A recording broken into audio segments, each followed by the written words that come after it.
Everyone assumed she froze because she was scared. But the truth was far more dangerous than anyone in that crowded courtyard imagined.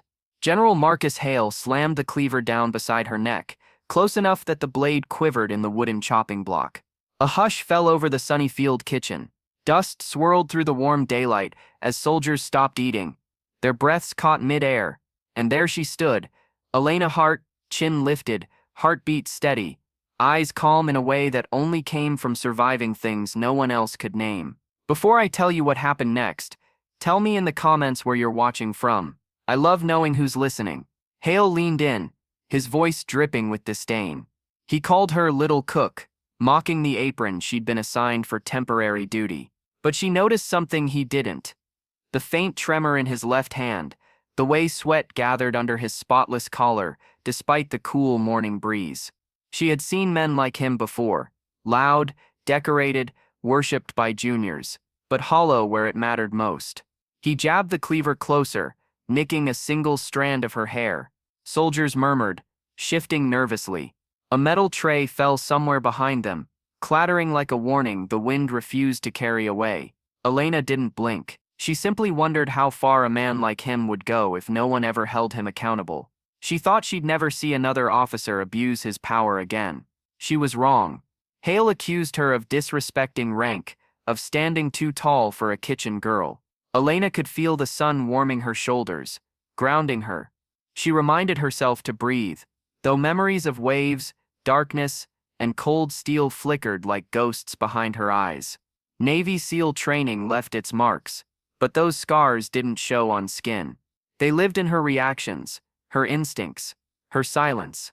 The courtyard filled with tension so thick it felt as if the air itself recoiled. A couple of privates stepped forward, uncertain whether to intervene. A sergeant whispered, "Sir, maybe we should." Hale barked at him to stand down. Then came the moment that cracked the atmosphere open. Hale lifted the cleaver high, not to strike, but to intimidate. Yet the gesture alone made a few soldiers flinch, as though gravity itself had snapped. Elena didn't move. She only shifted her stance, just enough to brace. The sunlight glinted off her dog tags, the ones she kept tucked beneath her shirt. For a heartbeat, they slipped into view. Someone gasped softly. Someone else recognized the inscription. SEAL Team 8, and that was when Hale's confidence faltered.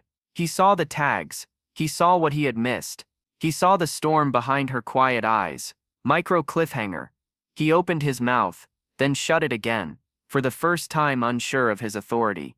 The murmurs grew louder. Soldiers stepped out of the shade of the mess tent, forming a rough semicircle. Even the nearby villagers felt the shift. A few wandered closer, sensing a confrontation that didn't align with the bright, peaceful afternoon. Elena lowered her gaze to the cleaver still hovering in his grip. Calmly, almost gently, she pushed it aside a single inch with her forearm. An effortless, trained movement. The blade wobbled. Hale stumbled. Then came the collapse of his facade. One of the senior medics stepped forward and announced, loudly enough for all to hear, "Sir, you're threatening a naval special warfare operative. That's a felony." The crowd erupted. Gasps, shocked whispers, a ripple of disbelief. Elena didn't turn toward them. She didn't need their applause.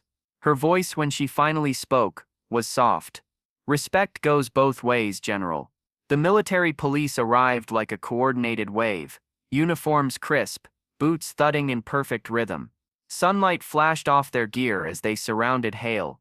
He protested, shouting about hierarchy, loyalty, obedience. But the soldiers didn't look at him. They looked at her, with gratitude and something deeper, relief. Because someone had finally stood up to the man who had belittled them for years. The cleaver clattered to the ground as Hale was escorted away. And in the warmth of that bright day, Elena felt something loosen inside her. Not pride, not triumph, but peace. Because justice, when it finally arrives, doesn't roar. It simply refuses to be silenced. And sometimes the quietest person in the courtyard is the one carrying the heaviest truth. Because courage doesn't flare, it endures. And in the brightest daylight, truth stands taller than fear ever could. Thank you for listening, my friend. If this story moved you even a little, share your thoughts in the comments, and don't forget to subscribe for more stories like this. Your support keeps this journey alive.